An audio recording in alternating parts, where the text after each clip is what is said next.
Évangile de Jésus-Christ selon saint Marc 4, 35-41. Ce jour-là, le soir venu, Jésus dit à ses disciples : « Passons sur l'autre rive. » Quittant la foule, ils emmenèrent Jésus, comme il était, dans la barque, et d'autres barques l'accompagnaient. Survient une violente tempête. Les vagues se jetaient sur la barque, si bien que déjà elle se remplissait. Lui dormait sur le coussin à l'arrière. Les disciples le réveillent et lui disent : « Maître, nous sommes perdus, cela ne te fait rien ? »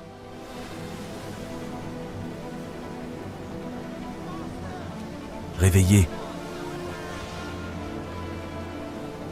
il menaça le vent et dit à la mer : « Silence. Tais-toi. »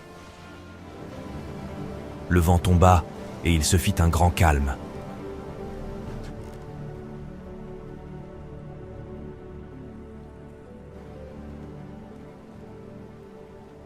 Jésus leur dit : « Pourquoi êtes-vous si craintifs ?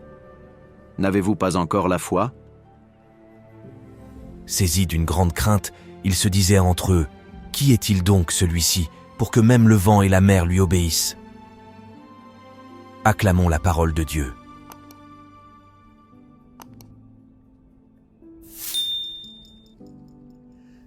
Cet épisode de la tempête apaisée, présent dans les 3 évangiles synoptiques, nous montre un Jésus endormi, alors que le lac de Tibériade est souvent agité, lieu de puissance maléfique. Après une journée bien remplie, l'homme Jésus est fatigué, mais il va joindre le geste à la parole qu'il a enseignée aux foules. Dans cette barque, symbole de l'Église secouée par les tempêtes de l'histoire, Jésus va former ses collaborateurs immédiats, les apôtres, qui préfigurent le sacerdoce ministériel, complémentaire du sacerdoce universel des baptisés.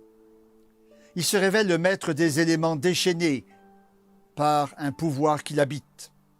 Mais qui est-il donc, ce Seigneur si discret, quand les événements nous bousculent et nous inquiètent, telle cette pandémie qui nous assiège?